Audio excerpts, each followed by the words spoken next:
ৰাতিপুৱা শুই উঠি দেখো আটাইকেইজনী শুই আছে। আনকালে মই ইমান সোনকালে নুঠো বাৰু, কিন্তু সেইদিনা বহুত জোৰকে ভোক লগাত মই উঠিলোঁ ব্ৰেকফাষ্ট কৰিবলৈ।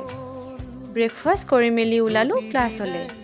তাৰপিছত এয়া আকৌ আবেলিৰ দৃশ্য দেই। এটা ছাতিকে লৈ গোটেইকেইটা ওলাইছোঁ ক'ৰবালৈ, আৰু কেইটামান আছিলোঁ, দেখুৱাব নহ'ল আৰু পিছে। গৈ থাকোঁতেই দেখা পালোঁ আকৌ আমি ৰামধেনু। বহুত বছৰৰ পিছত দেখাৰ বাবে মনটোৱে ভাল লাগি গ'ল। এয়া মই ওলালোঁ পিছদিনা বৰমাহঁতৰ ঘৰলৈ বুলি গোলাঘাটলৈ, যিহেতু ইউনিভাৰ্চিটি বন্ধ আছিল শনিবাৰ আৰু দেওবাৰ। এয়া নিজকে অলপ চাই ল'লোঁ আৰু কেনেকুৱানো লাগিছোঁ। এইখিনি আকৌ বোলে গোলাঘাটৰ ফেমাছ আলোচনা, সঁচাকৈ টেষ্টি আছিল বাৰু। এইজনী হৈছে আমাৰ মৰম লগা বৌ, পিঠা বনাই আছিল। আৰু এইফালে হৈছে আমাৰ বৰমা। মই কিবা কিবি জোকাই আছিলোঁ, তাকে বৰমাই হাঁহি হাঁহি কাম কৰি আছিল।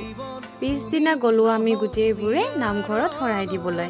আশা কৰোঁ ভিডিঅ'টি চাই আপোনালোকে ভাল পালে। আজিলৈ আহিছোঁ, বাই।